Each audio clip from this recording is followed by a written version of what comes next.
अस्सलाम वालेकुम बच्चों, क्या हाल है आप लोगों का। तो कैसे यार स्टडी वगैरह कर रहे हो या आजकल या ईद की तैयारी में लगे हुए। तो हम बात करना चाहेंगे ग्रेविटेशनल फील्ड स्ट्रेंथ की। ये लेक्चर नंबर दूसरा है हमारा। इसके अंदर ग्रेविटेशन का दूसरा चैप्टर चल रहा है भाई। हम इससे पहले ज़रा एक फील लेकर के आएंगे आप लोगों के अंदर कि बेसिकली ग्रेविटेशनल फील्ड स्ट्रेंथ से पहले हम ग्रेविटेशनल फील्ड को जानना चाहेंगे। होता भी ऐसा है। तो आप लोगों ने बेसिकली इलेक्ट्रोस्टैटिक वाला चैप्टर अगर पढ़ रखा है तो ये चीज़ें बहुत आसान है, सब कुछ उसके अल्टरनेट चल रही है। तो बात कहाँ से करेंगे हम। अगर मैं कहूँ कोई अगर मैस है, चार्ज है, उसके साथ दूसरा चार्ज है, हाँ बिल्कुल, ये दोनों अट्रैक्टिव फील्ड करेंगे। अगर दो सेम चार्जेस हैं प्लस प्लस के, तो ये दोनों चार्जेस यानी जो चार्ज के बीच में जो फोर्स होती है या तो अट्रैक्टिव होती है या रिपल्सिव होते हैं। तो ये दोनों चार्जेस, ये जो ऊपर वाले चार्ज अट्रैक्ट करेंगे और नीचे वाले रिपेल करेंगे। सेम चार्जेस क्या करते होते हैं, रिपेल, और अपोजिट चार्ज अट्रैक्ट करेंगे। क्यों करेंगे सर? क्योंकि इलेक्ट्रिक फील्ड की वजह से। हाँ, क्या जानते हो जी, इलेक्ट्रिक फील्ड की वजह से करेंगे, बिल्कुल। अब नेक्स्ट अगर मैं कहूँ दो मैसेज ले आओ, हाँ सर ले आए। अब इन दोनों मैसेज का बीच में क्या ख्याल है आपका? तो मैं कहूँ कौन सी फोर्स लगेगी? आप कहेंगे ग्रेविटेशनल फोर्स लगेगी। और ये फोर्स किस तरह है जी? अट्रैक्टिव है। इनके बीच में जी अट्रैक्टिव फोर्स है, किस वजह से होगी ज़रा बताओ? मैं कहूँगा ड्यू टू ग्रेविटेशनल फील्ड। आप बोलेंगे हाँ सर सही बात है, ग्रेविटेशनल फील्ड। जिस तरह इलेक्ट्रिक फील्ड की वजह से इलेक्ट्रिक फोर्स लगती है, तो ग्रेविटेशनल फील्ड की वजह से ग्रेविटेशनल फोर्स लगेगी। तो ज़रा ग्रेविटेशनल फील्ड का पोस्टमार्टम करेंगे, उसके बाद हम आगे चलना चाहेंगे।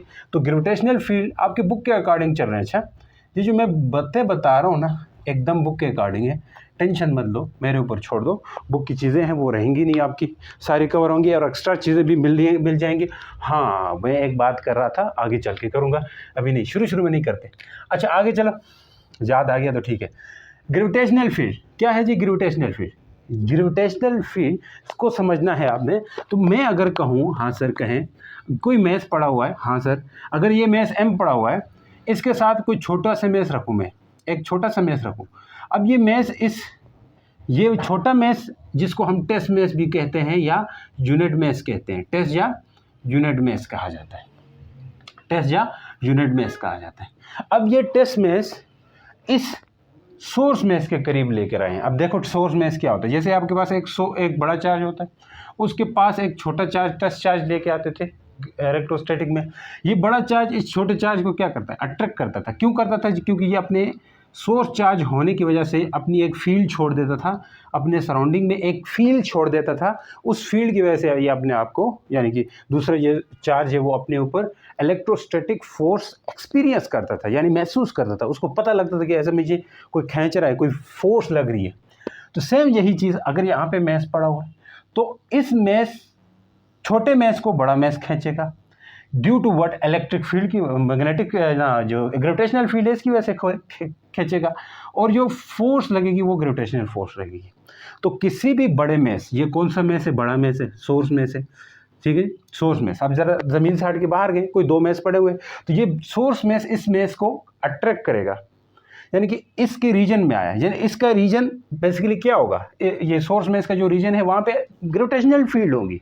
तो ग्रेविटेशनल फील्ड होंगी, तो ग्रेविटेशनल फील्ड एक ऐसा रीजन होगा इस सोर्स मैस का जहाँ पे कोई भी टेस्ट मैस या कोई मैस, जहाँ पे कोई टेस्ट मैस अपने ऊपर ग्रेविटेशनल फोर्स एक्सपीरियंस करे, ग्रेविटेशनल फोर्स एक्सपीरियंस करे, तो उसको हम कहेंगे ग्रेविटेशनल फील्ड है। तो हम कह सकते हैं, क्या कह सकते हैं? द रीजन भाई अराउंड किसके?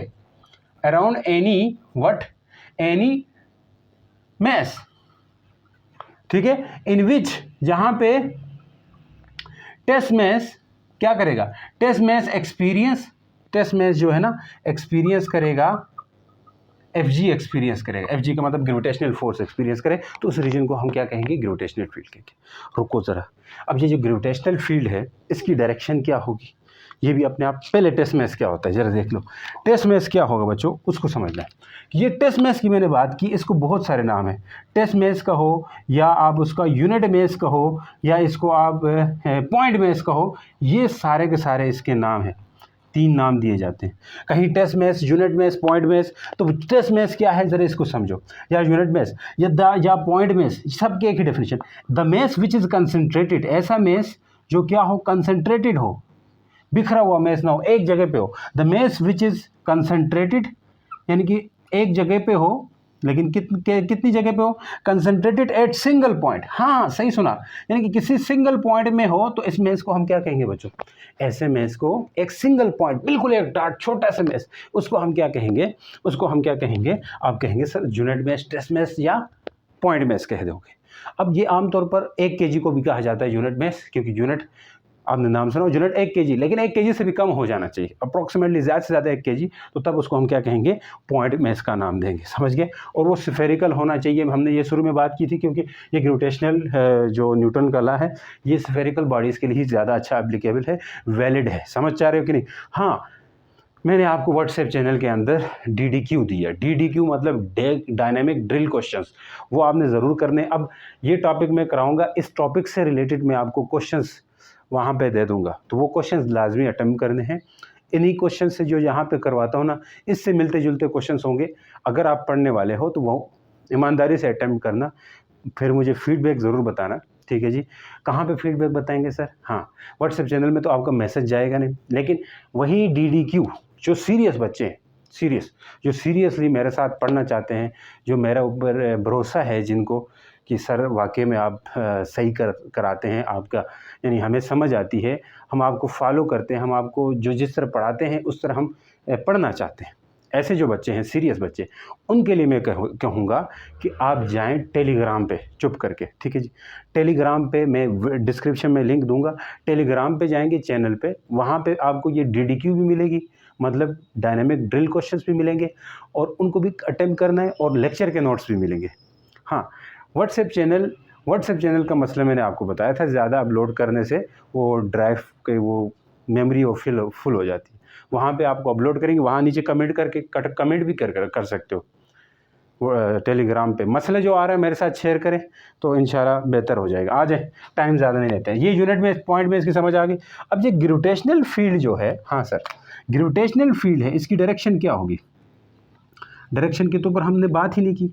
ये इसकी डायरेक्शन है ऑलवेज रेडिली इनवर्ट होती है। आपने देखा होगा इलेक्ट्रिक फील्ड रेडिली आउटवर्ड होती थी पॉजिटिव चार्ज, और नेगेटिव चार्ज में इनवर्ट होती थी, तो ये रेडिली इनवर्ट होगी।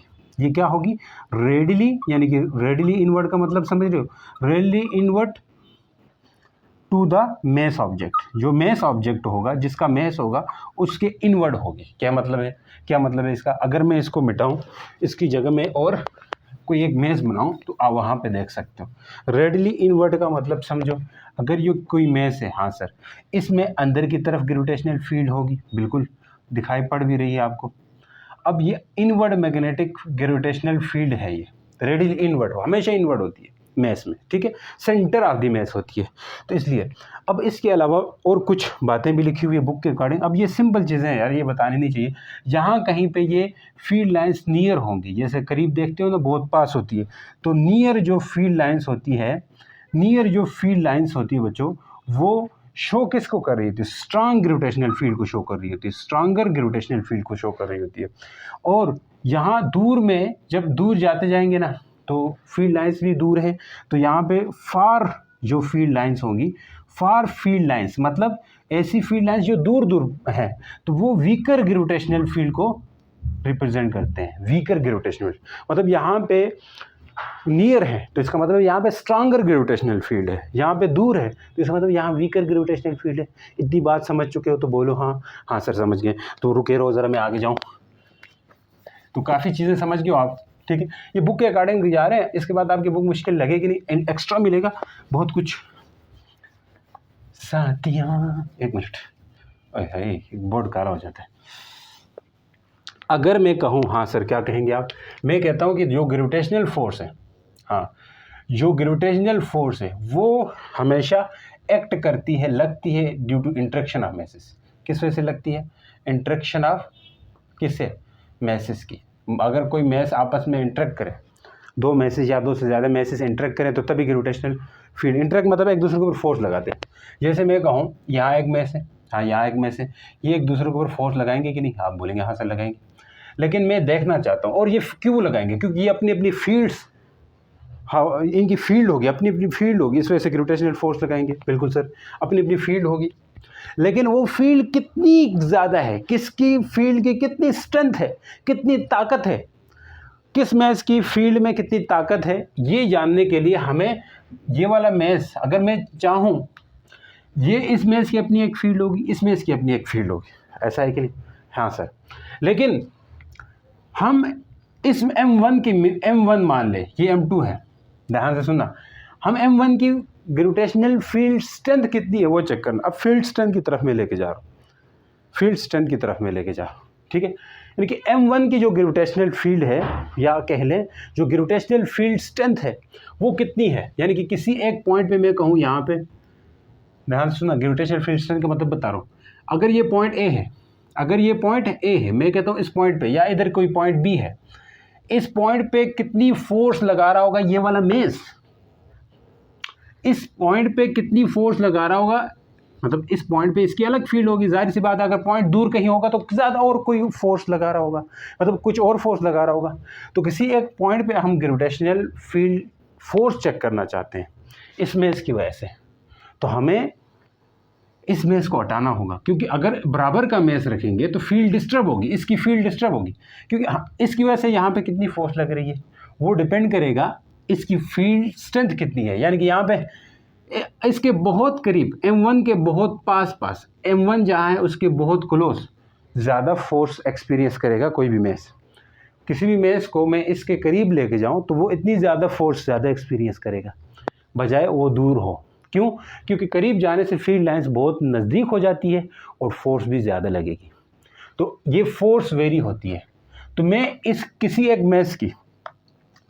मेस की मुझे अगर किसी एक पॉइंट P पे मुझे अगर फोर्स चेक करना चाहते हैं, ग्रेविटेशनल फोर्स इस पॉइंट पे कितनी लगेगी, तो मुझे ये वाला मेस छोटा रखना होगा। क्यों? बड़ा रखने से क्या होगा? फील्ड डिस्टर्ब होगी। क्या होगी? फील्ड डिस्टर्ब होगी। कब होगी? अगर ये जो मेस है वो इक्वल हो या ग्रेटर हो। अगर मेस बराबर हो या बड़ा हो तब फील्ड डिस्टर्ब होगी और वो बैलेंस नहीं होगा, और हमें फील्ड स्ट्रेंथ भी नहीं पता कर सकते। फील्ड स्ट्रेंथ का मतलब ये है कि कितनी फोर्स लगती है किसी एक पॉइंट पे। तो अब मुझे अगर इस मेस की फील्ड निकालनी है यहाँ पे, तो मुझे इसके लिए एक टॉपिक पढ़ेंगे अभी, वो है G gravitational field strength. Main topic है ग्रेविटेशनल फील्ड स्ट्रेंथ। मुझे चेक करना है किसी एक पॉइंट में तो कितनी फोर्स लग रही है, उसके लिए मुझे किसी पॉइंट P पे चेक करना है, और ये पॉइंट P मान के चले R डिस्टेंस दूरी पे है। कितना दूर है जी? R डिस्टेंस दूर है। ये ग्रेविटेशनल फोर्स, ये मेस M है, बिल्कुल। अब ये जो मेस मैंने रखा है यहाँ पे, ये मेस बेसिकली एक पॉइंट मेस है, रखना भी वही होता है। भाई सर पॉइंट मेस क्यों रखेंगे? इसलिए रखेंगे क्योंकि पॉइंट मेस बहुत छोटा होता है, क्योंकि ये पॉइंट मेस या टेस्ट मेस इस बड़े मेस की जो फील्ड है उसको डिस्टर्ब नहीं करेगा। मैंने कहा था जब इक्वल होगा या ग्रेटर होगा तो फील्ड तो डिस्टर्ब होगी, फिर हम अगर उसकी फोर्स कितनी कुछ लग रही है किसी एक पॉइंट पे, हम उस पर चेक नहीं कर सकते। जिस तरह आपने पढ़ा है कि अगर कोई चार्ज है, उस चार्ज के पास उस चार्ज की फील्ड स्ट्रेंथ को चेक करना चाहते हो, इलेक्ट्रिक फील्ड, तो एक टेस्ट चार्ज लेकर के आते थे, याद है? तो इसी तरह हम यहाँ पे एक टेस्ट मेस लेके आए हैं इसकी फील्ड स्ट्रेंथ चेक करने के लिए।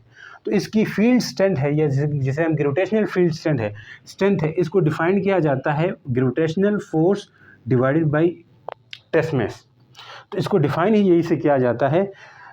Gravitational field strength is defined as the gravitational force acting per unit mass, कि किसी यूनिट मेस पे किसी एक पॉइंट पे कितनी ग्रेविटेशनल फोर्स लग रही है, वो कहलाएगी उस मेस की ग्रेविटेशनल फील्ड स्ट्रेंथ। अगर मेस बहुत बड़ा है तो इसी पॉइंट पे मान के चलो ये मेस 150 kg का है, तो इस R डिस्टेंस पे ग्रेविटेशनल फील्ड स्ट्रेंथ कितनी होगी? अगर ये मेस मैं 500 kg कर दूं तो R डिस्टेंस पे ज़्यादा क्या लगेगी ज़्यादा? ग्रेविटेशनल फील्ड फोर्स ज़्यादा लगेगी, क्योंकि मेस ज़्यादा हो चुका है। खैर ये चीज़ आगे आएगी, आप टेंशन मत लो, किस चीज़ पे डिपेंड करता है। तो हम डिफाइन कैसे कर सकते हैं? Gravitational field strength is define as, यहाँ से gravitational force per unit mass, ठीक है, the gravitational force Fg acting on per unit mass at a point at a point. तो इसे हम क्या कहेंगे, इसे हम ग्रेविटेशनल फील्ड स्ट्रेंथ का नाम देंगे, ग्रेविटेशनल फील्ड स्ट्रेंथ का नाम देंगे। समझ जा रहे हो बच्चों, समझ जा रहे हो कि नहीं? Yes sir. अब बाज़ दफ़ा क्या, ये जो इसके ऊपर ग्रेविटेशनल फील्ड, ग्रेविटेशनल फोर्स कितनी लगती है, जितना ग्रेविटेशनल फोर्स लगेगी वो इसके वेट बराबर लगेगी। कोई भी चीज़ ज़मीन इसको खींचती है तो उसकी वेट के बराबर खींचती है। वेट इज़ नथिंग, बस क्या है, वेट कुछ भी नहीं है बल्कि ग्रेविटेशनल फोर्स का एक स्पेशल केस है। कह सकते हो ग्रेविटेशनल फोर्स और वेट इक्वल होंगे, इसको mg कह सकते हो भाई। यहाँ से मैं इसको mg कहूँगा, ये भी बात समझेंगे, अब आगे हम वेरिएशन देखेंगे इसमें, टेंशन मत लो g। तो एक्सेलरेशन या ग्रेविटेशनल फील्ड स्ट्रेंथ जो है ना g के बराबर आ गई। सर ये ग्रेविटेशनल फील्ड स्ट्रेंथ तो एक्सेलरेशन जैसी ही दिखाई पड़ रही। हाँ, ग्रेविटेशनल एक्सेलरेशन भी कह सकते हो ग्रेविटेशनल फील्ड स्ट्रेंथ को एक तरह से। सही, हाँ सही सुना आपने। तो ये आपके पास आ गई ग्रेविटेशनल फील्ड स्ट्रेंथ की। अब देखें, अगर ये मैस पड़ा हुआ है, हाँ सर ये मैस पड़ा हुआ है, तो इस मैस में जो फील्ड लाइंस होंगी टूवर्ड मैस होंगी, बिल्कुल होंगी सर, बिल्कुल होंगी। इस तरह टूवर्ड मैस क्या होंगी, ग्रेविटेशनल फील्ड लाइंस होंगी, होंगी, तभी तो ये फोर्स एक्सपीरियंस कर रहा है ये यूनिट मैस। तो अब मैं अगर कहूँ, हाँ सर क्या कहेंगे आप, मैं कहना चाह रहा हूँ कि ये जो ग्रेविटेशनल फील्ड स्ट्रेंथ है इसकी डायरेक्शन भी होगी, या कह लें किस तरफ है, नेचर क्या है ग्रेविटेशनल फील्ड स्ट्रेंथ की, ये कुछ हम समझने जा रहे हैं। अब कन्फ्यूजन हो रही होगी आप लोगों को कि भाई ग्रेविटेशनल फील्ड और ग्रेविटेशनल फील्ड स्ट्रेंथ में क्या फ़र्क है, मैं बताऊँगा, टेंशन मत लो। तो मैंने कहा एक एक चीज़ क्लियर होनी चाहिए। मैंने कहा क्या बताना चाह रहा था, नेचर क्या है इसकी ग्रेविटेशनल फील्ड स्ट्रेंथ की, आप कहेंगे सर वेक्टर है। सर वो कैसे, अब मैं बताऊंगा। इसकी डायरेक्शन, क्योंकि देखो एक्सेलरेशन के बराबर है, एक्सेलरेशन वेक्टर तो ये भी वेक्टर, ये कह सकते हो, लेकिन आगे जाके हम एक इसका जेन्युइन फ़र्क भी देखेंगे ग्रेविटेशनल फील्ड स्ट्रेंथ का और ग्रेविटेशनल फील्ड का क्या मतलब है। अब नेचर है तो डायरेक्शन भी तो होगी सर, वेक्टर है तो डायरेक्शन भी तो होगी सर। हाँ सर होगी, क्यों है, डायरेक्शन क्या है, डायरेक्शन इज टूवर्ड्स, किस तरफ, उस मैस की तरफ होगी जो ग्रेविटेशनल फील्ड प्रोड्यूस कर रहा है। तो हम लिख सकते हैं towards mass, towards mass which produce gravitational field, which produce gravitational field, direction is towards which produce gravitational field, जो gravitational field produce कर रहा है उस तरफ होगी। समझ जा रहे हो कि नहीं, नेचर की समझ आ गई सर, ये भी समझ आ गई सर। अब अगर डायरेक्शन के ऊपर बात आई है तो यहाँ पे एक क्वेश्चन भी आता है आपके बुक के एक्सरसाइज में है, can gravitational field strength be negative, क्या कह रहा है, क्या ग्रेविटेशनल फील्ड स्ट्रेंथ नेगेटिव हो सकती है, एक्सप्लेन करो। यस हो सकती है, क्योंकि वेक्टर है तो वेक्टर की नेचर दो होंगी, पॉजिटिव एंड नेगेटिव।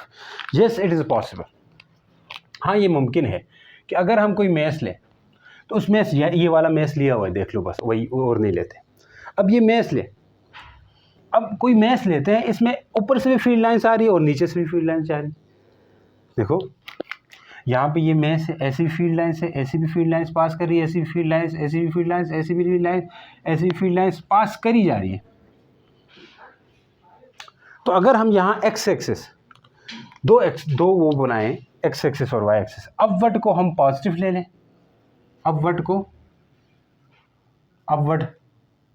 पॉजिटिव है बिल्कुल, और डाउनवर्ड क्या लें, नेगेटिव ले लें। तो इसका मतलब है कि direction of gravitational field is same as field strength की डायरेक्शन ऑलवेज डाउनवर्ड होती है। तो अगर डाउनवर्ड को हम नेगेटिव लेते हैं, कैसे लेते हैं, आपने ये एक्सिस तो पड़ा हुआ है, एक्स एक्सिस वाई एक्सिस, तो ये पॉजिटिव वाई एक्सिस होता है, ये नेगेटिव है, इसलिए डाउनवर्ड को नेगेटिव लेते हैं, इतनी तो मैथ आती है। डाउनवर्ड को नेगेटिव लेते हैं, इसलिए ग्रेविटेशनल एक्सेलरेशन या ग्रेविटेशनल एक्सेलरेशन के बराबर हुआ था। यहाँ पे ग्रेविटेशनल फील्ड स्ट्रेंथ किसके बराबर हुई थी, एक्सेलरेशन के। तो एक्सेलरेशन ऑलवेज एक्टेड डाउनवर्ड, बिल्कुल। अगर कोई बाड़ी ऊपर थ्रो करते हो, आप बचपन में पढ़ रहे थे, याद रखें, कोई बाड़ी ऊपर थ्रो करते हो, उस दौरान ऊपर जाते वक्त वेलोसिटी ऊपर होती है कि नहीं होती है, हाँ होती है सर, वेलोसिटी की डायरेक्शन ऊपर होती है। अगर ऊपर थ्रो करते हो, और एक्सेलरेशन नीचे की तरफ होता है। अगर ये बॉडी नीचे आ रही है, यस बॉडी नीचे आ रही है, तो उस वक्त वेलोसिटी नीचे है, एक्सेलरेशन फिर भी नीचे। Acceleration is always acting downward, ये आप पढ़ चुके हो कहीं कहीं कहीं ना कहीं, नहीं तो अभी जान लो। तो ग्रेविटेशनल फील्ड स्ट्रेंथ भी हमेशा डाउनवर्ड होता है, और हम डाउनवर्ड को क्या लेते हैं, नेगेटिव लेते हैं, नेगेटिव लेते हैं।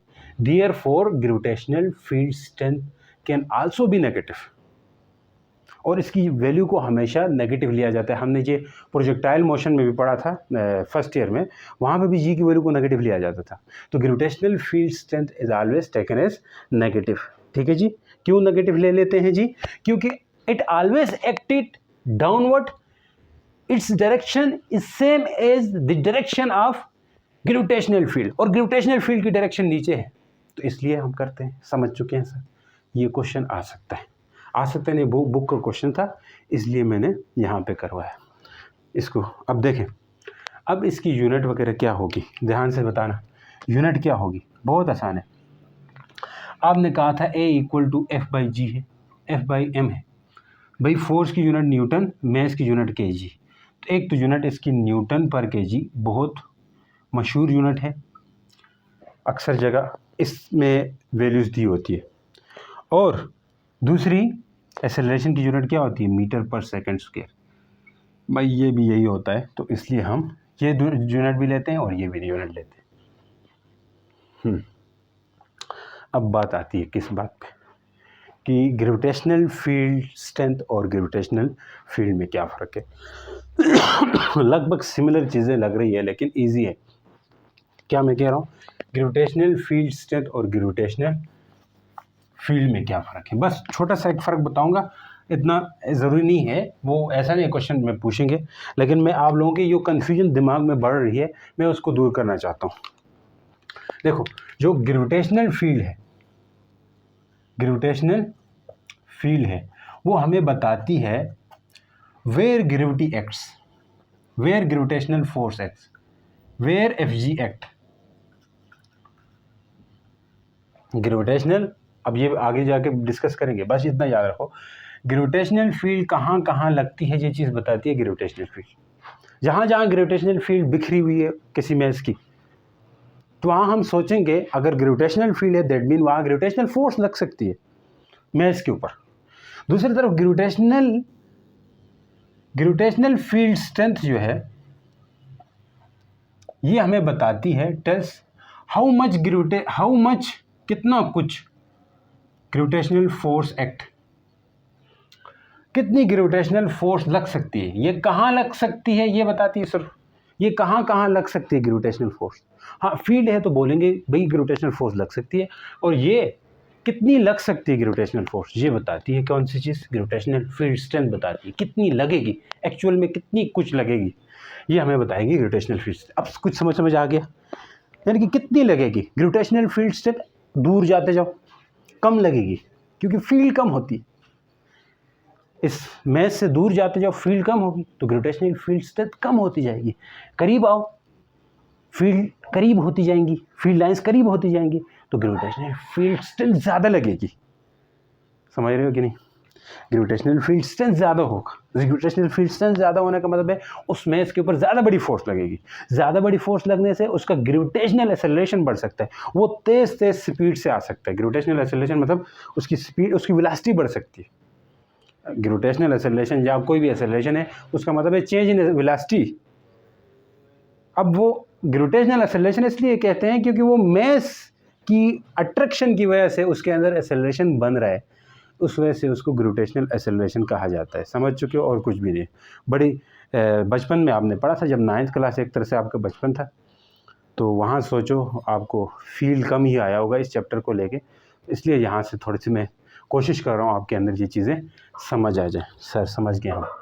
अब ज़रा इसके बाद आपकी बुक में नीचे दिया हुआ है कि भाई अर्थ एक परफेक्ट स्क्वायर नहीं है, परफेक्ट स्फेयर नहीं है, वो चीज़ें हम आखिर में डिस्कस करेंगे। अच्छा, और inside the sphere outside the sphere वाली कहानी है, लेकिन वो हम लास्ट में डिस्कस करेंगे। क्वेश्चन तो करने हैं साथ साथ, इसलिए ज़रा टॉपिक को मैं उस तरह खींच के गया हूँ। अब है जी वेरिएशन ऑफ, यानी कि value of g on surface of earth, value of g on surface, यानी कि अर्थ के सरफेस पे जहाँ पे जो रेडियस ऑफ अर्थ और जी स्मॉल आर इक्वल होते हैं, वहाँ पे जी की वैल्यू क्या होगी, ये चीज़ हम डिस्कस करने जा रहे हैं। Value of g on surface of earth क्या है यार, शाबाश, भी काफ़ी सारा टाइम में, कम टाइम में किया, ये देखना चाहते हैं। तो देखें इसके लिए क्या तरतीब है। अगर कोई मैथ्स पढ़ा हुआ है, हाँ सर जल्दी जल्दी, अगर कोई मैथ्स पढ़ा हुआ है, ये अर्थ है, मैथ्स नहीं अर्थ है, ऑन सरफेस ऑफ अर्थ है, तो ये रेडियस है अर्थ का, और ये ऑब्जेक्ट का मैस एम है, और अर्थ का मैस बड़ा एम है। अर्थ का मैस क्या है, बड़ा एम है। इतनी बात हो, ये तो नज़र नहीं आ रहा है, ठहरो ठहरो। अर्थ का मैस क्या है, बड़ा एम है। अर्थ का मैस क्या है, बड़ा एम है, बड़ा एम है। मैं बोलूँ तो कैसे, मुझे शक था। अच्छा, ये है अर्थ, और अर्थ का रेडियस आर ई होता है, हम प्यार से आर ई कह देते हैं क्योंकि हम यहाँ पे रहते हैं। और यहाँ पे क्या है जी, मैस ऑफ ऑब्जेक्ट है जो एम होता है, छोटा। अब मैं कहूँ इस ऑब्जेक्ट, ये ऑब्जेक्ट हम भी हो सकते हैं, कोई भी हो सकता है, ठीक है जी। कोई ऑब्जेक्ट है रखा हुआ है ज़मीन के सरफेस पे, तो ज़मीन को सफ़ेद माना हुआ है, ठीक है, हम इसलिए ताकि हमारे लिए आसानी होती है। तो मैं कहूँ इसके बीच में ये दो ऑब्जेक्ट हो, बाकी ऑब्जेक्ट को छोड़ो। मैंने कहा था ना शुरू में जब ग्रेविटेशनल फोर्स पढ़ते थे, दुनिया में इस इधर ज़मीन और इसके बीच में होगी। सर बाकी तो भी हैं, बाकी की वजह से उन दोनों के बीच में फ़ोर्स कितनी इफेक्ट होगी, बिल्कुल नहीं इफेक्ट नहीं होगी। ये हमने पहले पढ़ा हुआ था। इस बात की समझ आए तो ठीक है, नहीं आए तो मसला नहीं है, ये देख लो। मैंने कहा इन दोनों के बीच में जो फोर्स क्या होगी, दो मैस अगर पढ़े हों तो ग्रेविटेशनल फोर्स जो होती है वो G M E M divided by R E का स्क्वायर, ये होगी ग्रेविटेशनल फोर्स ज़मीन और इस ऑब्जेक्ट के बीच में, ठीक। इक्वेशन 1 कह दिया। अगर मैं कहूँ हाँ सर इनके बीच में जो ग्रेविटेशनल फोर्स है वो तो वेट के बराबर होगी, कितनी कुछ लगेगी इस ऑब्जेक्ट के ऊपर, जितना उसका वेट है, तो वो हम कह सकते हैं एम जी के बराबर लग रही है। इक्वेशन 2 होगी। अब मुझे इन दोनों को कंपेयर कर लेना चाहिए, क्योंकि यहाँ पे ग्रेविटेशनल फोर्स इस चीज़ के बराबर हो रही है, यहाँ पे ग्रेविटेशनल फोर्स इस चीज़ के बराबर होगी, दोनों को मैं इक्वल कह सकता हूँ, ठीक। जैसे मैं मान लूँ एक बंदा है किसी बिल्डिंग के ऊपर है, आप में से नीचे मैं पूछूंगा आपके ऊपर ग्रेविटेशनल फोर्स कितनी लग रही है, तो आप कहते हो कि सर मेरे ऊपर जो ग्रेविटेशनल फोर्स है वो मेरे वेट जितनी बराबर लग रही है, ठीक है। दूसरा कहता है नहीं सर ये जो G M E M divide by R square के बराबर लग रही है, वो भी ठीक कह रहा है। हाँ ये भी, आप ये भी कह सकते हो इतनी फोर्स लग रही है, आप ये भी कह सकते हो वेट के बराबर भी लग रही है, यस, ये भी कह सकते हो, ये भी कह सकते हो, एक ही बात है, एक ही बात है, दोनों एक ही चीज़ें हैं। अच्छा, तो एक ही चीज़ है, मैं आगे बताऊंगा ये कैसे कैसे बराबर है, टेंशन मत लो, ये एक्चुअल में इसी के बराबर होती है, ठीक। क्योंकि ये आगे चल के जो जी है वो बराबर आएगा G M divide by R E के, आर ई स्क्वायर होता है। खुद अकेला जी, ये जो जी है ये खुद ये होता है, देखो अभी बता रहा हूँ बस। अब ऐसे कैसे, क्योंकि जी ये होता है, ये आगे हम ग्रेविटेशनल फील्ड स्ट्रेंथ का फार्मूला है ये, हाँ एम और साथ में जी मैंने कहा ये होता है, यहाँ पे ये लगा दो, वापस वही आ गया कि नहीं आ गया, वापस जी को शुरू में लाए, एम छोटा m E R E square, वापस वही आ गया, तो इसलिए बराबर है, टेंशन मत लो, इसलिए क्या है बराबर है। तो ये दोनों बराबर चीज़ें हैं, एक ही चीज़ें हैं, तो हम इससे कंपेयर कर सकते हैं। तो भाई कंपेयर इक्वेशन 1 और 2 करें, तो एम जी बराबर होगा G M E M divide by R E का स्क्वायर, एम कैंसर, तो जी किसके बराबर आ गया, G M E divide by R E का स्क्वायर। कम तो नहीं लग रही है एनर्जी आज मेरी, तो ये आ गया आपके पास ग्रेविटेशनल फील्ड स्ट्रेंथ, ये मैंने लिखा था ये, यस। तो ये gravitational field strength for earth है, किसके लिए जी, फॉर अर्थ। अब फॉर एनी अदर प्लेनेट, अब देखो फॉर एनी अदर प्लेनेट, अगर कोई और प्लेनेट हो उसके लिए क्या होगी ग्रेविटेशनल फील्ड स्ट्रेंथ, मैं बताता हूँ। उसके लिए होगी एनी, फॉर एनी प्लेनेट या एनी ऑब्जेक्ट, कोई दूसरा प्लेनेट, कोई दूसरा ऑब्जेक्ट जिसके लिए gravitational field strength G M small r का स्क्वायर, स्मॉल आर इसलिए क्योंकि ज़मीन के लिए हमने कहा था बड़ा आर होता है, बाकी के लिए स्मॉल आर होता है। तो ये फार्मूला है किसी भी और प्लेनेट के लिए। समझ रहे हो मेरी बात? तो अब याद ये रखें कि अगर ये फार्मूला भूलता है आप लोगों से, कहाँ से याद रखोगे? ये फार्मूला आपने पढ़ रखा है इलेक्ट्रिक फील्ड का, KQ/R², electric field at a point. ऐसा था ना?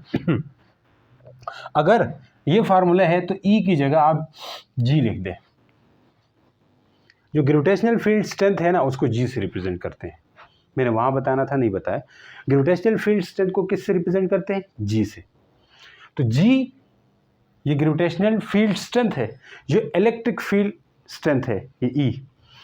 तो K की जगह G लिख दो। वहाँ पे K कोलम्बिक कांस्टेंट था, तो यहाँ ग्रेविटेशनल कांस्टेंट G। और Q क्योंकि वहाँ पे चार्जेस के बीच बात हो रही थी, तो यहाँ मैस है, तो इसलिए M लिखेंगे। और R वहाँ पे भी है, यहाँ पे भी है, तो इस तरह याद रख सकते हो बच्चों। दोनों फार्मूले याद हो गए होंगे। ये देखो कितना आसान है। अब इससे रिलेटेड बड़ी बड़ी ज़बरदस्त बातें कही गई है, तो हम उन ज़बरदस्त बातों की तरफ चलने वाले हैं। चली रे हाँ, सही है। अब बात क्या करेंगे इसके ऊपर? मैं कहूँगा जो G है, कुछ इंपॉर्टेंट नोट वर्दी पॉइंट्स है जी। जो G है वो डिपेंड नहीं करता, नॉट डिपेंड, किसके ऊपर नहीं करता? Object mess. ऑब्जेक्ट मैस को हम MO कहते हैं, ये डिपेंड नहीं करता ऑब्जेक्ट। मतलब मार्कर भी ऑब्जेक्ट है, दूसरी तरफ कोई और चीज़ मैं यहाँ से फेंकता हूँ, ये गिलास भी ऑब्जेक्ट है, गिलास भी ऑब्जेक्ट है, मार्कर भी ऑब्जेक्ट है। तो इन दोनों को फेंकता हूँ तो ये बराबर बराबर इक्वली नीचे आके गिरेंगे, क्योंकि ये भी ऑब्जेक्ट, ये भी ऑब्जेक्ट। क्योंकि जो ग्रेविटेशनल फील्ड स्ट्रेंथ है इसी की वजह से ये नीचे गिरेगा, या ग्रेविटेशनल एक्सेलरेशन की वजह से नीचे गिरेगा। ग्रेविटेशनल एक्सेलरेशन और ग्रेविटेशनल फील्ड स्ट्रेंथ एक ही चीज़ है। अच्छा, इसी की वजह से गिरेगा नीचे। हाँ, गिरेगा तो बराबर नीचे पहुंचेंगे, इक्वली नीचे पहुंचेंगे, एक साथ नीचे पहुंचेंगे। यानी कि एक भारी, जिसे हम हैवियर कह सकते हैं, और एक लाइटर, यानी कि जिसे हम एक हल्का, एक भारी एक हल्का चीज़ बराबरी से एक ही साथ आके नीचे टप्पा खाएंगे और एक ही साथ गिरेंगे। क्योंकि ऑब्जेक्ट के मैस पे डिपेंड नहीं करता। ज़मीन के लिए ये भी ऑब्जेक्ट, ये भी ऑब्जेक्ट, तो दोनों बराबर आके गिरेंगे नीचे। सर हमारा क्वेश्चन है कि अगर हम एक पतला पेज ले लें, ये लो पेज। अब पेज और इस गिलास को मैं छोड़ दूं, पेज और इस गिलास को छोड़ दूं, तो पेज तो बाद में गिरेगा। ये लाइटर था, पेज लाइटर था, तो ये बाद में गिरेगा, और ये तो पहले गिरेगा। फिर वो बात तो गलत हुई? नहीं बच्चों, ये इसका आहिस्ते गिरने की वजह क्या है? क्योंकि एयर रेजिस्टेंस है, हवा की वजह से ये आहिस्ते गिरेगा। ये हवा एयर रेजिस्टेंस को ये काट रहा है, एयर रेजिस्टेंस इसका कुछ बिगाड़ नहीं सकती। अगर एयर रेजिस्टेंस को हटा दें, हवा को हटा दें, तो फिर ये पेज और ये गिलास एक साथ गिरेंगे। समझ में जा रहे हो मेरी बात? एक साथ गिरेंगे। तो इसका मतलब ये है कि अगर ऑब्जेक्ट के मास पे डिपेंड नहीं करता, तो इसका मतलब ये क्या है? लाइटर एंड हेवियर ऑब्जेक्ट जो है ना, फॉल करेंगे सेम रेट के साथ। अब ये क्वेश्चन भी है, why lighter and heavier object fall at same rate. तो आप बोलोगे because gravitational field strength does not depend on mass of object. ये इक्वेशन भी आप लिख सकते हो, और लिखने के बाद ये सारी बातें उस क्वेश्चन का आंसर होगा। देखो किस किस तरह से क्वेश्चन आ सकते हैं, वो सब कुछ मैं आपको बता रहा हूँ। जो मैंने यूनिट्स बताई ग्रेविटेशनल फील्ड स्ट्रेंथ की क्या कुछ है, वो सब कुछ भी आ सकते हैं।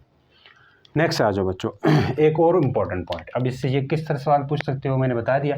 अब और आ जाए, जो ग्रेविटेशनल फील्ड स्ट्रेंथ है, जी का मतलब ग्रेविटेशनल एक्सेलरेशन बोलो या ग्रेविटेशनल फील्ड स्ट्रेंथ बोल दो।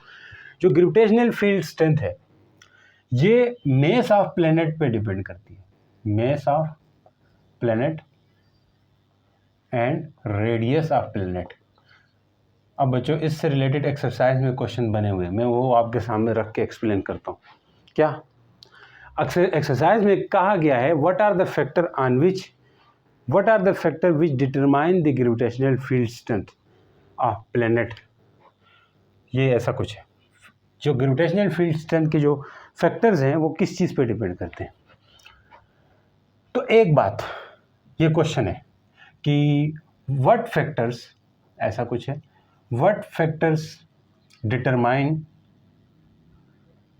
The gravitational field strength between two planets, ऐसा कुछ है।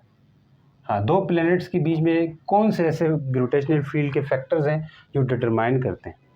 नंबर 1 मास ऑफ ऑब्जेक्ट, यही से जवाब इसका है, यही से जवाब है। एक्सप्लेन में कर रहा हूँ, इसको अपने अल्फाज में लिख देना, जितना प्रेजेंट कर सकते हो कर देना। यहाँ से बात करते हैं, ये है number 1 mass of object. Mass of object ज़्यादा होगा तो जी ज़्यादा होगा, मतलब ग्रेविटेशनल फील्ड स्ट्रेंथ एक फैक्टर है जो किसी भी प्लेनेट की ग्रेविटेशनल फील्ड स्ट्रेंथ को डिटरमाइन करता है। नंबर 2 आर ज़्यादा रहेगा तो ग्रेविटेशनल फील्ड स्ट्रेंथ कम होगी। तो ये दो फैक्टर्स हैं, इसका आंसर है। अंग्रेजी लिख देना बीच में, समझ गए, इसका आंसर है। तो ये फैक्टर्स था। अब एक और सवाल है इसी के नीचे, शॉर्ट क्वेश्चन नंबर 6 है मुझे लगता है। वो कह रहा है कि what will be the gravitational field strength if mass of two planet are same but their radius becomes half, ऐसा कुछ है। मैं देखता हूँ क्या था। What factor determine the strength of gravitational field, ये नहीं है। If two planets have same mass but different radii, how would, हाँ different radii, ये क्वेश्चन भी है। If two planets, अगर दो planets का have same mass but different radii, अगर डिफरेंट रेडाई है, रेडियस की जमा है, अच्छा रेडियस की जमा है, how would their gravitational field strength compare, उनकी ग्रेविटेशनल फील्ड स्ट्रेंथ क्या होगी। How would their gravitational field, how would their gravitational field compare, आसान सी बात है, डिफरेंट रेडियस है तो इनमें से जिसका रेडियस ज़्यादा होगा उसकी ग्रेविटेशनल फील्ड स्ट्रेंथ फॉर, अब देखो for smaller radius planet radii, यानी ऐसा एक वो प्लेनेट है, डिफरेंट का मतलब है अलग अलग है, तो मतलब एक का कम एक का ज़्यादा होगा, अलग तभी हो सकते हैं, एक का कम एक का ज़्यादा हो। तो मतलब क्या है कि जिसका रेडियस कम होगा, ध्यान से सुनना, जिसका रेडियस कम होगा उसमें ग्रेविटेशनल फील्ड स्ट्रेंथ ज़्यादा होगी। तो मतलब compare how their gravitational field strength compare, तो आप बोलोगे जिसका रेडियस कम है उसकी ग्रेविटेशनल फील्ड स्ट्रेंथ ज़्यादा है, जिसका रेडियस ज़्यादा है उसकी ग्रेविटेशनल फील्ड स्ट्रेंथ कम है। यहीं से ये फार्मूला लिख के ये बातें ठोक देना बच्चों, ये फार्मूला लिखते, ये फार्मूला लिख दें, हो जाएगा क्वेश्चन, हो जाएगा। इस फार्मूले से जुड़े क्वेश्चन पूछ सकते हैं। अब ये फार्मूला बड़ा एक बेहतरीन किस्म का फार्मूला है, इसके ऊपर हम आखिर में भी जाके बात करेंगे कि वेट का इसके साथ भी ताल्लुक़ है, बहुत गहरा ताल्लुक़ है। चलो अभी कर लेते हैं, यहीं पे मैं कर लेता हूँ ये फार्मूले से रिलेटेड, ठीक है।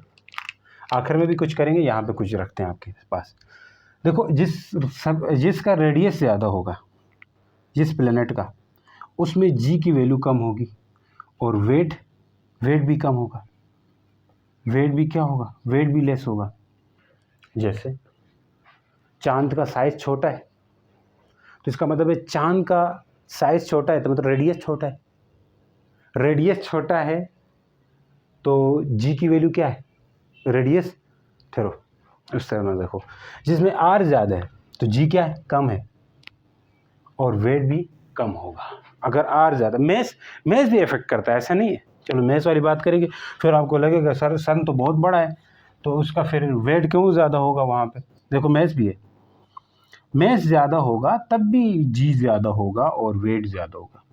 एक फैक्टर ये भी है, मैस कम होगा किसी भी प्लेनेट का तो जी कम होगा, ये तो डायरेक्ट है ना, वेट कम होगा। अब रेडियस की तो बात करो ना, रेडियस अगर किसी का बहुत ज़्यादा है तो जी तो कम होना है, फिर वेट भी क्या होगा, कम होगा। ये फैक्टर्स देख के करने। रेडियस अगर बहुत ज़्यादा है, बहुत कम है, ये नज़र नहीं आ रहा होगा आप लोगों को, रेडियस बहुत कम है तो जी तो बहुत ज़्यादा होगा और वेट भी क्या होगा, ज़्यादा होगा। समझ गए कि नहीं, समझ गए। हाँ, अगर किसी प्लेनेट का, अब यहाँ से क्वेश्चन में बनाऊंगा, एमसीक्यू से बनाऊंगा, वो आपको समझ आना चाहिए, समझ आ भी जाएंगे इंशाल्लाह, इंशाल्लाह वल अज़ीज़। देखो क्वेश्चन क्या है कोई प्लेनेट है, ज़मीन कहलेगा या कोई प्लेनेट कहलेगा, एमसीक्यू देने के लिए, यहाँ से G=GM r² है। कोई प्लेनेट है जिसका मेस जो है वो 2m हो गया और रेडियस जो है, मेस 2m हो गया और रेडियस जो है ना 2r हो गया, तो इसका वेट क्या हो जाएगा, डबल हो जाएगा। कैसे, देखो यहाँ पे पुट करो, क्योंकि W इक्वल किसके होता है, mg के। ये बातें किन किन को समझ आ रही, ध्यान से आराम से पढ़ा रहा हूँ, जहाँ मुझे आराम से पढ़ाना पड़े मैं आराम से पढ़ाऊँगा। देखो अब ये पुट करो उधर, G=, जब G डबल होगा तो आप समझोगे कि क्या डबल हो जाएगा, वेट भी डबल हो जाएगा, ऐसा है कि नहीं, क्योंकि वेट और G क्या है, डायरेक्टली प्रोपोर्शनल है। तो समझो, तो G, ये बड़ा G तो है और ये मैस है, मैस क्या है जी आपके पास, इसको डबल किया है, बिल्कुल।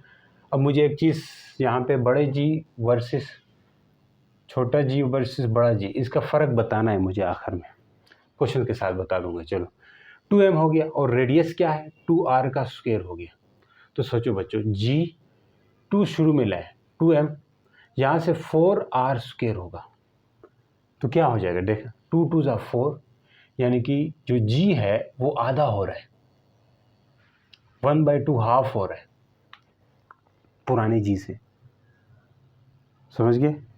पुराने G से क्या हुआ, आधा हुआ ना, इसको कहते हैं 1/2 G हुआ। ये तो G ही है लेकिन 1/2 G आधा हुआ, तो वेट भी क्या होगा, हाफ हो जाएगा। कब डबल होता वेट, वेट कब डबल होता।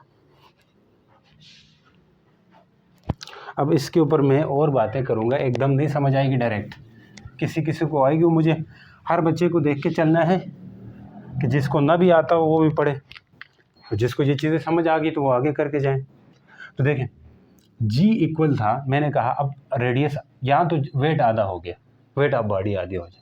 कोई प्लेनेट है वहाँ पे मेस तो मैंने m ही रखा है, लेकिन रेडियस को मैं हाफ करता हूँ, रेडियस को हाफ किया, मेस सेम है, रेडियस हाफ है, GM r²/4 होगा, f ऊपर जाएगा तो वेट 4 टाइम इंक्रीज होने जा रहा है, GM/r²।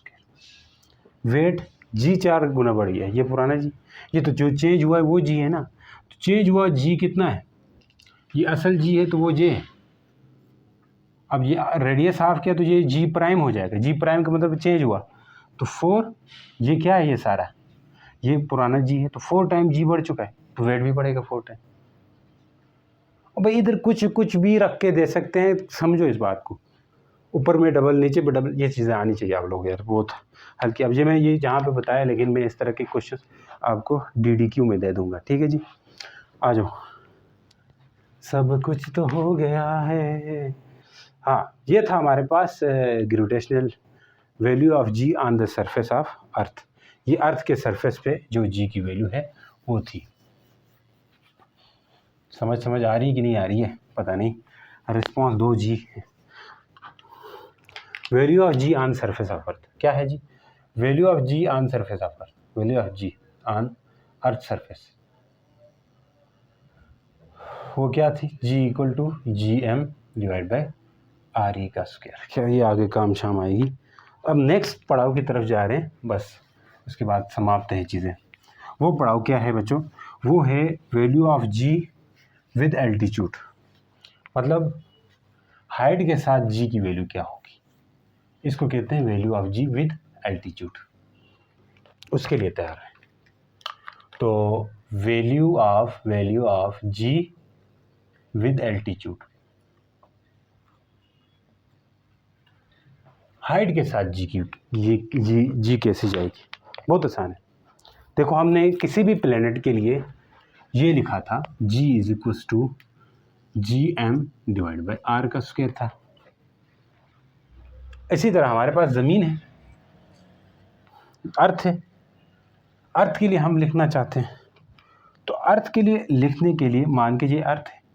अब अर्थ से एल्टीट्यूड का मतलब है हाइट, हम किसी ऊपर किसी पॉइंट में इसको लेके गए, टेस्ट में इसको लेके गए, छोटो में इसको, कोई ऑब्जेक्ट को लेके गए, ये मेस ऑफ ऑब्जेक्ट है, ये मेस ऑफ अर्थ है, अर्थ से ऊपर लेके गए।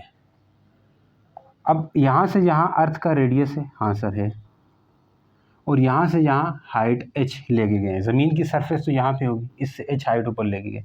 तो कुल मिला के इस पूरे फासले को जो ज़मीन के सेंटर से लिया जाता है ना, डिस्टेंस सेंटर से लिया जाता है, तो हमारे पास ये पूरा जो डिस्टेंस है बच्चों, पूरा जो डिस्टेंस है वो स्मॉल r के बराबर होता है।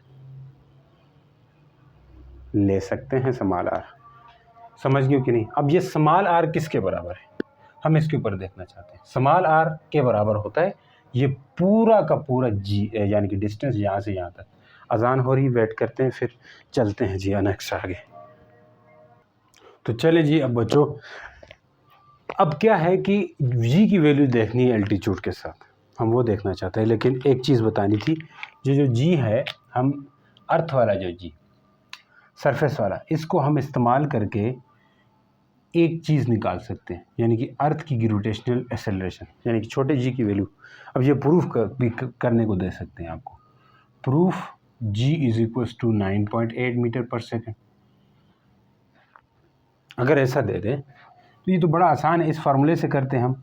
g की वैल्यू हमें पता है 6.67 10⁻⁻11 कर दोगे। me की वैल्यू आपको पता है 6 इंटू अर्थ का मैस, ये आपको ज़बानी पता होना चाहिए, अब ये देंगे नहीं हर जगह पे। रेडियस ऑफ अर्थ आपको पता होना चाहिए 6.4 10⁻+6 का स्क्वायर हो जाएगा। जो रेडियस ऑफ अर्थ है दो तरह से लिया जाता है, 6.4 10⁻6 मीटर या फिर 6400 किलोमीटर भी कहा जाता है, दोनों तरह से लिया जा सकता है। तो अब इन सब को आप कैलकुलेट करोगे, कैलकुलेट करने का आसान तरीका, जो पावर के साथ नहीं है, जिनके साथ पावर नहीं है वो आपस में मल्टीप्लाई करो और पावर वाले सारे एक जगह इकट्ठा कर दो। आसान सा खेल है ये। फिर आएगा आपके पास 9.77, लेकिन इसको आप राउंड ऑफ करके 9.8 कर दोगे, मीटर पर सेकंड स्क्वायर होगा, या न्यूटन पर केजी लिख दोगे। तो ये चीज़ दे सकते थे, इसलिए मैंने बता दिया। आ जाओ, अब मैंने कहा था ये अर्थ का मैस है और अर्थ से हम ऊपर लेके गए कोई ऑब्जेक्ट, तो इसके लिए हमें पता है जी का फार्मूला किसी भी प्लेनेट के लिए वैसे रहता है gm/r का स्क्वायर, क्योंकि ऊपर जाएंगे तो जी डिक्रीज़ होगा, यही से हमने सीखा था पीछे, जी डिक्रीज़ होगा। तो अब हम यहाँ पे कुछ वैल्यूज़ रखना चाहते हैं। कैसी वैल्यूज़? जैसा कि मैं कहूँ, जो जी ऊपर जाएगा तो यहाँ पे जी कितना है, जी तो जी नहीं रहेगा, जी तो यहाँ पे जो होता है वो 9.8 होता है, समझ गए? यहाँ ऊपर जाने से GH कहलाया जाता है, यानी कि ग्रेविटेशनल एक्सेलरेशन या gravitational field strength eight height h कहा जाएगा। इसको क्या कहा जाएगा? ग्रेविटेशनल फील्ड स्ट्रेंथ या gravitational acceleration at height h, ये कहते हैं। तो मैं g को कहूँगा GH बन चुका है, और m तो मेस ऑफ अर्थ है, यहाँ पे अगर हम m ले लें यहाँ पे तो हमारा मेस ऑफ अर्थ है, ज़मीन है। अगर कोई और प्लेनेट होता तो वही रखते, सन हो तो सन रखते। आ जाओ, जो स्मॉल r है वो हम रखेंगे RE+H के बराबर। RE यहाँ से यहाँ और H ये सबको जोड़ के लिखेंगे। इसको अगर 1 में पुट करें तो GH बन जाएगा क्या? GME डिवाइड बाय क्या, ध्यान से, क्या डिवाइड बाय क्या कर सकते हैं? RE+H का होल स्क्वायर। ये बात समझो, मैंने R की जगह क्या किया? RE+H का होल स्क्वायर किया। स्क्वायर क्यों किया? क्योंकि R के ऊपर स्क्वायर पड़ा हुआ था। ये चीज़ समझनी होगी आपको। तो यहाँ से सीधा सीधा फार्मूला ये निकला है इक्वेशन 2 के लिए। तो ये हमारे पास हाइट का फार्मूला है, हाइट का फार्मूला है। लेकिन इस फार्मूले को ज़रा हम तोड़ के एक और वर्जन बना सकते हैं इस फार्मूले का, जो कि आपको एमसीक्यूज़ वगैरह करने के लिए बहुत फ़ायदा देगा। ये फार्मूला है, इसी को हम तोड़ के थोड़ा एक और वर्जन भी हम इसका निकाल सकते हैं। हमें पता है कि जी क्या होता है, अगर अर्थ के लिए लेते हैं तो GME डिवाइड बाई RE का स्क्वायर है, as we know this. Yes, तो यहाँ से GME किसके बराबर होगा? आप बोलेंगे सर अगर मैं इसको इधर फेंकूँ, आप यही कहना चाह रहे हैं? हाँ, GME में पूछ रहा हूँ, तो मतलब इसको इधर फेंकना होगा। इधर फेंक दिया तो क्या आएगा? RE का स्क्वायर। तो GME किसके बराबर है? GRE का स्क्वायर। तो इसकी जगह मैं क्या लिख सकता हूँ? GRE का स्क्वायर। आ जाओ, g h equal to G M E की जगह क्या लिखूंगा, छोटा जी और आर स्क्वायर, छोटा जी और आर ई का स्क्वायर, नीचे क्या था आर ई प्लस एच का होल स्क्वायर। इस फार्मूले में थोड़ी तरमीम करेंगे क्योंकि ये फार्मूला आगे चाहिए होगा हमें इस तरह का। अगर मैं इस तरह क्या करता हूँ, जी को पीछे खिसका देता हूँ क्योंकि स्क्वायर नहीं, जी को पीछे खिसकाया, आर ई नीचे क्या है आर ई प्लस एच, इन दोनों का होल स्क्वायर कर सकता हूँ। यस सर, क्योंकि इसके ऊपर भी स्क्वायर पड़ा हुआ था, नीचे भी स्क्वायर है, तो एक बड़ा स्क्वायर में डाल दिया, इतनी मैथ तो आती है, बड़े स्क्वायर में डाल दिया। और इस फार्मूले को जहन में रखना, तो ये बहुत इस्तेमाल होगा आगे के लिए, बहुत फ़ायदा भी देगा ये, हाँ बहुत फ़ायदा देगा। समझ गए कि नहीं, समझ गए। एक और फार्मूला भी है, अगर ये हाइट अर्थ की रेडियस से बहुत बहुत कम है, हम ऊपर कितना जाए, अर्थ का रेडियस कितना है 6400 किलोमीटर, 6400 किलोमीटर 6400 किलोमीटर। अगर हमारा जो एच है वो कम हो, बहुत कम हो आर ई से, बहुत कम हो, तो इसके लिए एक और फार्मूला होता है जी एच का, लेकिन हम वो करेंगे नहीं, बस लिखा रहने दें, आपकी बुक में तो नहीं है, लेकिन ये फार्मूला आप लगा सकते हो। फिर ये तब देना जब आपको 100 मीटर 200 मीटर 1000 किलोमीटर ऐसे ऐसे पूछे, तो तब ये लगाना, अदरवाइज़ लगाने की ज़रूरत नहीं, बेमकसद है, ठीक है। तो कम हाइट के लिए लगाना, अगर कम हाइट है फिर आप ये लगाने बैठ जाओगे तो आप गलत कर जाओगे, नेगेटिव में आंसर आएगा, मतलब ज़्यादा हाइट है तो आप ये लगा रहे हो तो गलत आंसर आएगा। तो बस ये दो फार्मूले पे ज़्यादा फोकस करें, एक ये वाला एक ये वाला। अब ये हम कुछ क्वेश्चंस भी करेंगे इसके ऊपर और न्यूमेरिकल भी होंगे, तो उसके लिए आप तैयार रहना होगा आपको। समझ चुके हो कि नहीं समझ गए हो? हाँ सर, तो ये सब कुछ था value of g with altitude के लिए। अब हम देखना चाहते हैं, क्या कुछ देखना है अभी हमने, क्या कुछ देखना, शेप ऑफ अर्थ की शेप देखना चाहते हैं। तो अर्थ की शेप मैंने शुरू में कहा था ना, कुछ चीज़ें मैं आखिर में बताऊंगा, तो वो बताने का टाइम आ गया। यानी कि शेप ऑफ अर्थ, तो ये इसके लिए याद रखें, जो शेप ऑफ अर्थ है बच्चों, वो not perfect square, perfect square नहीं है, बिल्कुल परफेक्ट स्फेयर नहीं है, स्क्वायर नहीं कह रहा हूँ, इस तरह गोला नहीं है, बिल्कुल गोल नहीं है। तो इसके लिए थोड़ी सी हमें देखना होगा, शेप ऑफ अर्थ क्या है, not perfect square, perfect sphere है यार, बार बार स्क्वायर क्यों निकल रहा है मेरे मुंह से, नहीं है। तो कैसा है फिर, एलिप्टिकल है, अंडे जैसा है, आपने सुना होगा अंडे जैसा है। तो अगर अंडे जैसा होने से क्या कुछ चेंजेस आती है, बुक में नहीं है लेकिन मैं बता रहा हूँ, और इससे रिलेटेड सवाल भी पूछे जा सकते हैं। कैसा है फिर अर्थ, आप बोलेंगे सर एलिप्टिकल, हमने पढ़ा हुआ है कहीं पे, सुना हुआ है, थोड़ा इस तरह है। थोड़ा इस तरह होने से क्या होगा, आप यहाँ देख पा रहे हो, ये वाला इक्वेटर होता है, इक्वेटर समझते हो, इक्वेटर ज़मीन का सेंटर इस तरह है, इस तरह लंबाई में, और ये पोल होता है। तो अब आप देख सकते हो कि एक पोल और एक इक्वेटर में आप देखें तो रेडियस का फ़र्क है तकरीबन, तो ये रेडियस ऑफ पोल है और ये रेडियस ऑफ इक्वेटर है, EQ करूँगा। तो शेप ऑफ अर्थ एलिप्टिकल होने की वजह से रेडियस ऑफ इक्वेटर जो है वो ज़्यादा है रेडियस ऑफ पोल से, है कि नहीं, है सर।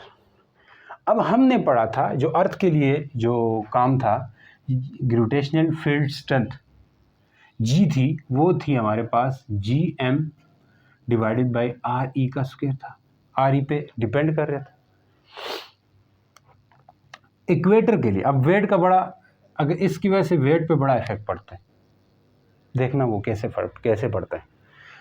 इक्वेटर का रेडियस बड़ा है तो जी क्या होगा, इक्वेटर का रेडियस ज़्यादा है तो जी क्या होगा, कम, और कम होने से वेट भी क्या होगा, वेट 8 इक्वेटर में वेट भी कम होगा। मैं 8 इक्वेटर की बात कर रहा हूँ, पहले ये इक्वेटर के लिए हो रहा है। अब 8 पोल के लिए इंटरेस्टिंग बात, रेडियस ऑफ पोल क्या है बच्चों, कम है, जी की वैल्यू क्या होगी, ज़्यादा होगी, और वेट क्या होगा, आप बोलेंगे सर ज़्यादा होगा। तो किसी ने अपना वेट बढ़ाना है तो पोल में चले जाएं, अर्थ की पोल में जाएंगे तो हमारा जो वेट है वो ज़्यादा हो जाएगा। ये बात समझ गए आप? हाँ सर, अगर ये बात समझ चुके हो तो बड़ा अच्छी बात है। तो पोल में जाने से आपके पास वेट बढ़ जाता है।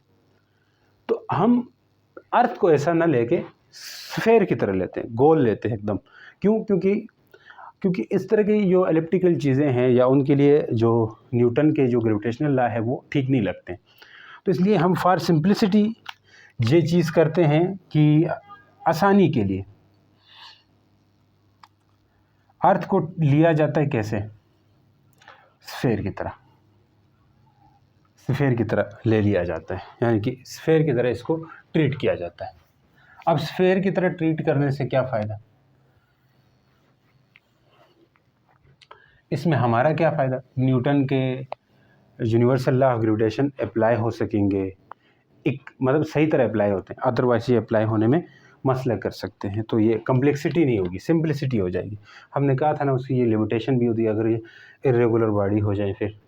अब मेरा कहने का मतलब ये है कि सिंप्लिसिटी के लिए हम ये सब कुछ कर रहे हैं। अब एक चीज़ थी, अगर हम अर्थ को स्फेयर की तरह लेते हैं, हाँ सर ले लिया, स्फेयर तो नहीं अभी भी खड़ा, अगर हम स्फेयर की तरह लें अर्थ को, हाँ सर ले लिया, स्फेयर की तरह लें, तो इनसाइड द स्फेयर क्या होगा, आउटसाइड द स्फेयर क्या होगा? क्योंकि अर्थ के बाहर जाने से जो जी की वैल्यू है, आउटसाइड द स्फेयर बात करते हैं, आउटसाइड स्फेयर, बाहर जाने से जो जी होता है उसका फार्मूला होता है बच्चों GM divide by R square. ये किसी भी प्लेनेट के लिए था, बिल्कुल था। आउटसाइड जी होता है, अभी हमने पढ़ा है ये, यानी कि जी जो इन्वर्सली होता है आर स्क्वायर से, बाहर जाने से जी और आर का इन्वर्सली रिलेशन है रेडियस का। तो इसका मतलब है कि आर ज़्यादा होगा बाहर जाने से और जी भी, जी क्या हो जाएगा, कम हो जाएगा। यानी कि इस सरफेस से, स्फेयर से या अर्थ से, अर्थ को स्फेयर लिया, यानी कि अर्थ है, मेस ऑफ अर्थ है, इससे स्फेयर लिया आपने, इसको स्फेयर लेने से जो जो बाहर जाते जाओगे तो जी की वैल्यू कम होती जाएगी। यस, और वेट भी क्या हो जाएगा वो तो आपको पता है, यहाँ भी बात की इनसाइड द स्फेयर। तो आप लिख सकते हो by increasing the distance from the surface of earth the gravitational field strength will decreases or gravitational acceleration will decreases. Inside the sphere बात करते हैं, इनसाइड द स्फेयर बात करते हैं, इसके लिए तैयार रहना बच्चों। देखो इनसाइड का एक डेरिवेशन होती है, उसका भी एक जी का फार्मूला आता है, वो आर के डायरेक्टली प्रोपोर्शनल होता है। अब ये जिस तरह इस तरह इसका फार्मूला है, इस तरह इसका भी फार्मूला होता है, वहाँ पे इन्वर्स रिलेशन नहीं होता है, डायरेक्ट रिलेशन होता है। तो डायरेक्ट रिलेशन का मतलब है आर ज़्यादा होगा तो जी ज़्यादा होगा। अब ये फार्मूला होता है इसका, जिस तरह ये जी का ये रिलेशन हमने ड्राइव किया था ना, इस तरह ये भी ड्राइव होता है, लेकिन हमारे सिलेबस में नहीं है। बस आप यूँ समझिए कि अंदर स्फेयर के अंदर, इस स्फेयर के अंदर जी और आर डायरेक्टली प्रोपोर्शनल होते हैं, इस स्फेयर के बाहर जी और आर इन्वर्सली प्रोपोर्शनल होते हैं। अंदर और डायरेक्टली प्रोपोर्शनल होने से क्या फ़ायदा होगा, यानी कि अंदर आपके पास जितना आप सेंटर से आगे जाते जाएंगे आर बढ़ता जाएगा, जितना आर ज़्यादा होता जाएगा उतनी जी की वैल्यू ज़्यादा होती जाएगी। इसके लिए एक ग्राफ भी है, जी वर्सेस आर ग्राफ। बस आखिरी लम्हात है, उसके बाद आप जा सकते हो लेक्चर छोड़ के। हाँ, जिसने पढ़ना है वो पढ़ ले। यहाँ से देख लो, ऐसे ये सेंटर है, यहाँ पे जी और आर डायरेक्टली प्रोपोर्शनल है। जितना आप आर बढ़ते जाओगे, जितना सेंटर से ऊपर जाते जाओगे, आर ज़्यादा होता जाएगा ना, आर ज़्यादा होगा, आर ज़्यादा होगा तो जी भी क्या होगा, ज़्यादा होगा। लेकिन टॉप यहाँ पे सबसे ज़्यादा होता है जी, इस जगह पे। फिर इधर से ऊपर जाओगे क्योंकि इन्वर्स रिलेशन आ गया यहाँ पे, जहाँ पे क्या है, इन्वर्स रिलेशन है। ये देखो इस तरह आर बढ़ाओगे तो जी तो कट जाएगा, इन्वर्स स्क्वायर लॉ की तरह। इन्वर्स स्क्वायर लॉ पिछले वाला लेक्चर देखा है आपने, उसमें ऐसे डिक्रीज होता था, ग्राफ ऐसे आता था। तो यहाँ से जब, क्योंकि यहाँ पे इन्वर्स स्क्वायर लॉ का ग्राफ ऐसे होता है 1/r², क्योंकि डबल घटेगा, तो इसके बाद इन्वर्स स्क्वायर लॉ वाला ग्राफ ऐसे नीचे आएगा। तो यहाँ पे इन्वर्स वाला ग्राफ ऐड कर दीजिए, यहाँ पे डायरेक्ट लीनियर वाला ग्राफ ऐड करें, तो इसका मतलब है कि आउटसाइड इसका ग्राफ ऐसे बनता है, इनसाइड ये होगा स्फीयर के। तो इनसाइड आपके पास जो जी की वैल्यू होती है वो क्या होती है, डायरेक्टली प्रोपोर्शनल होती है डिस्टेंस के। तो एट द सेंटर यहाँ पे आर बिल्कुल ख़त्म हो जाएगा, तो यहाँ पे जी ज़ीरो हो जाएगा और वेट भी ज़ीरो हो जाएगा। तो ये पूछा जाता है कि वेट ऑफ बॉडी कहाँ पे ज़ीरो होगा, अर्थ के सेंटर में जाके ज़ीरो होता है। अब ज़रा रुके क्वेश्चंस करते हैं फिर आगे बढ़ते हैं। तो चलें बच्चों अब क्वेश्चंस की तरफ अटैक करते हैं। अब यहाँ पे अब जिस किसी को सिर्फ लेक्चर था तो यहाँ से चले जाएं, ठीक है, नहीं क्वेश्चन देखने हैं तो देख लो जी। As we go deeper under the surface of earth the value of gravitational field strength. देखो मैंने कहा था ये अर्थ है, इसमें अंदर देखो तो G directly proportional to R होता है, बाहर देखो तो G inversely proportional to R square होता है। डीपर जाओ तो आर कम हो जाएगा, ऊपर आते जाओ तो जी बढ़ता था, आर बढ़ता था, फिर जी बढ़ता था। नीचे जा रहे हो तो आर कम हो जाएगा तो जी भी कम हो जाएगा, तो value of gravitational field strength will be decreases और वेट भी डिक्रीज होता है। तो ये ऑप्शन आपका सही है। देखो काम आया ना वो चीज़ वहाँ यहाँ पे। When a body is move from sea level to top of mountain, sea से टॉप ऑफ माउंटेन जाता है तो उसका क्या चेंज होगा, मैथ चेंज होगा, वेट चेंज होगा, ना मैथ तो कांस्टेंट होता है हमेशा, वेट चेंज होता है। ये बच्चों वाला है। The value of g gravitational field strength of earth at distance r, यानी कि अगर हम डिस्टेंस आर ऊपर जाएं ज़मीन से, कितनी हाइट ऊपर जाएं, देखो value of gravitational field strength of earth, earth की ग्रेविटेशनल फील्ड स्ट्रेंथ क्या होगी जब हम अर्थ के डिस्टेंस बराबर ऊपर जाएं। मान लीजिए अर्थ है, इसका डिस्टेंस आर ही है और इतना ही आर ही ऊपर चले जाएं, आर ऊपर चले, जितना आर है उतना आर ऊपर चले गए, समझे, ठीक है। फ्रॉम द सरफेस ऑफ अर्थ, यहाँ से ऊपर आर ऊपर चले गए, आर कितना ऊपर चले गए, जितना जिसका ज़मीन के सेंटर से रेडियस था इतना ही ऊपर चले गए। तो उस वक्त ग्रेविटेशनल फील्ड स्ट्रेंथ क्या होगी। देखो ऑप्शन भी बड़े ज़बरदस्त दिए हुए हैं। तो इसके लिए मैंने एक फार्मूला बताया था, आपको याद हो, ये वाला formula g h equal to g into R divided by R plus h का होल स्क्वायर। वहाँ पे मैंने आर ही लिखवाया था, खैर यहाँ पे आर ही लिखेंगे, ऐसा था ना। अब देखें बड़ा आसान है।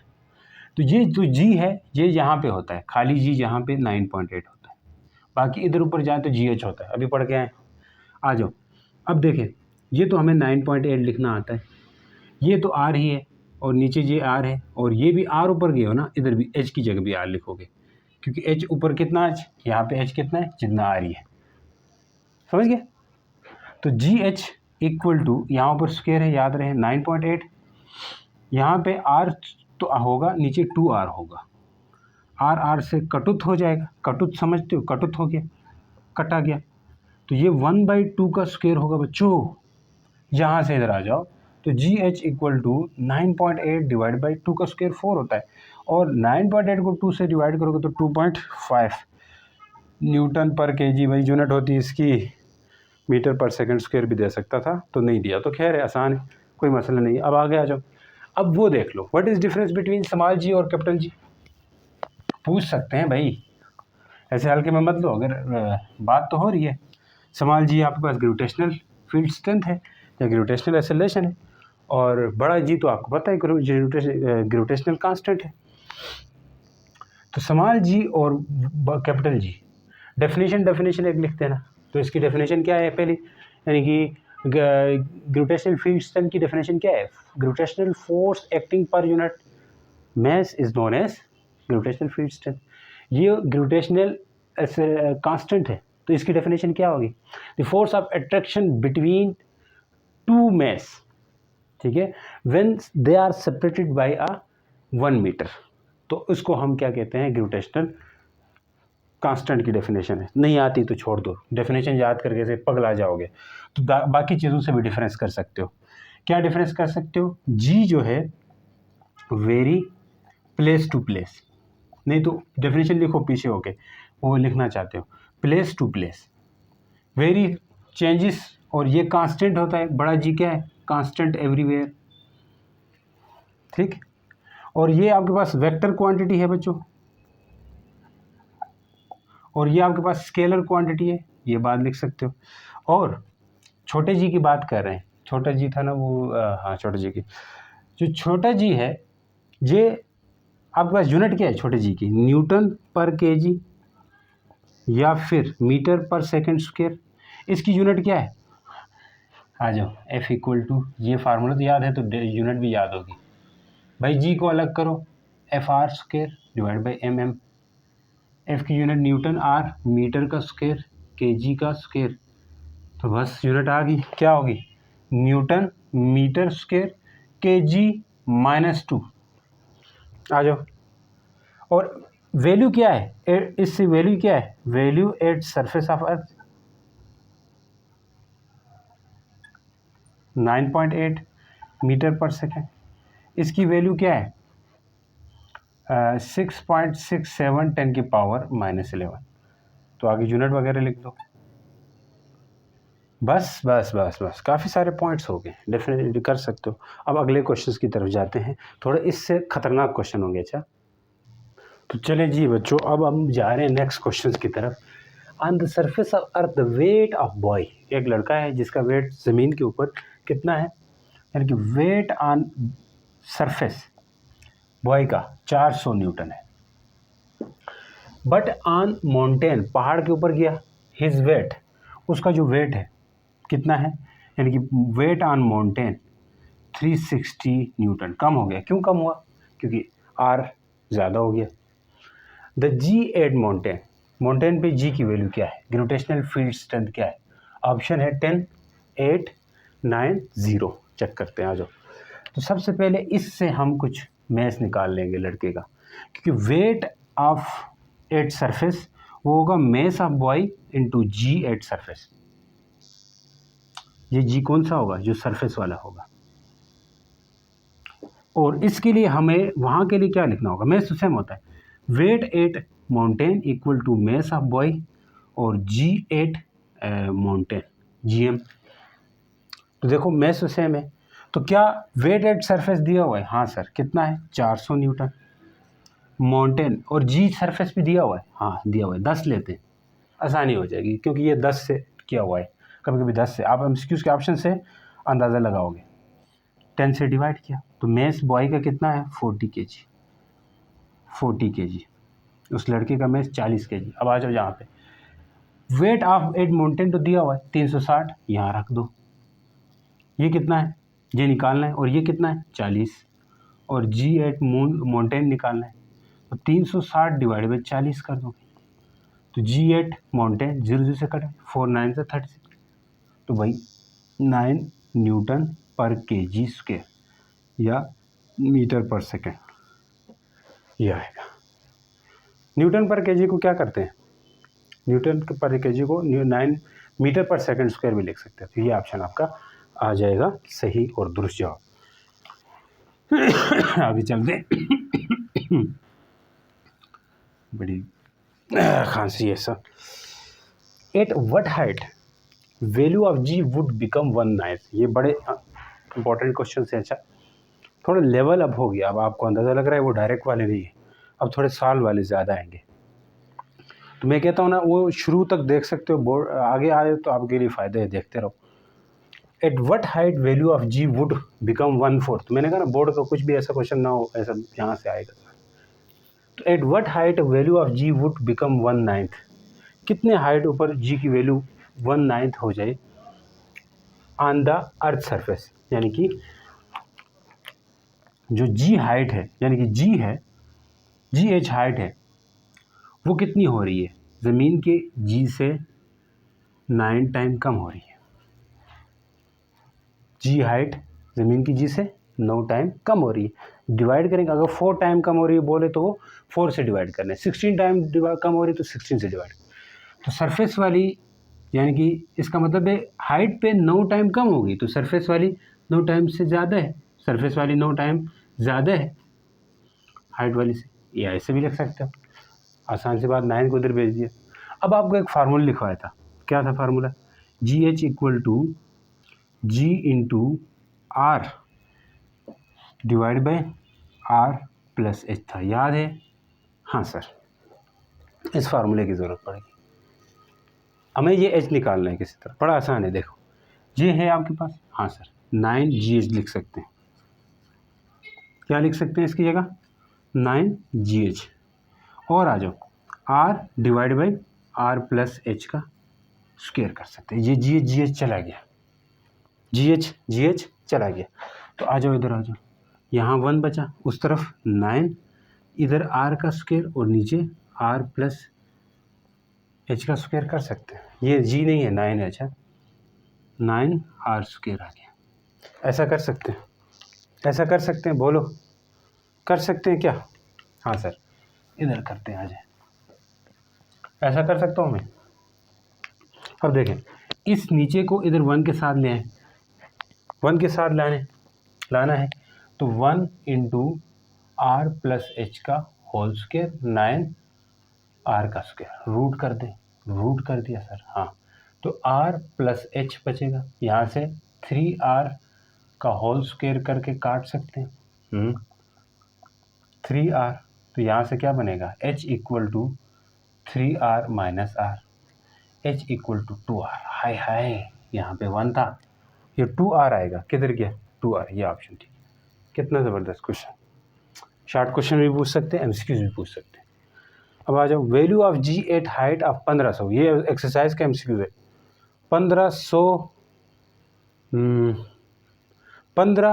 किलोमीटर ऊपर क्या होगी हाइट? यही फार्मूला लगा देना, यहाँ से ही आप कर सकते हो। 1500 किलोमीटर यानी कि हाइट ऊपर क्या रहेगा? अब आ जाओ ये बताओ,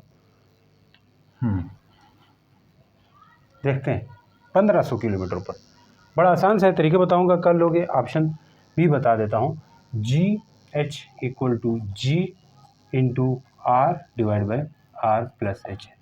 भाई G तो पता है, हाँ सरफेस वाला, हाँ सर 9.8। R कितना है? 6.4 मल्टीप्लाई 10 की पावर 6। ये कितना है? ये भी 6.4 10 की पावर क्या है 6 प्लस 1500 किलोमीटर है ना, 1500 10 की पावर 3 कर दोगे। समझ गए हो? समझ गए हो कि नहीं समझ हो? अब यहाँ पे ये ऑप्शन जी बी आता है 6.4, ये आप याद रखें, मैं मिटा रहा हूँ, देखें कैसे आएगा। अब इसमें सोल्यूशन में आपको मसला होता है इस तरह की चीज़ों में।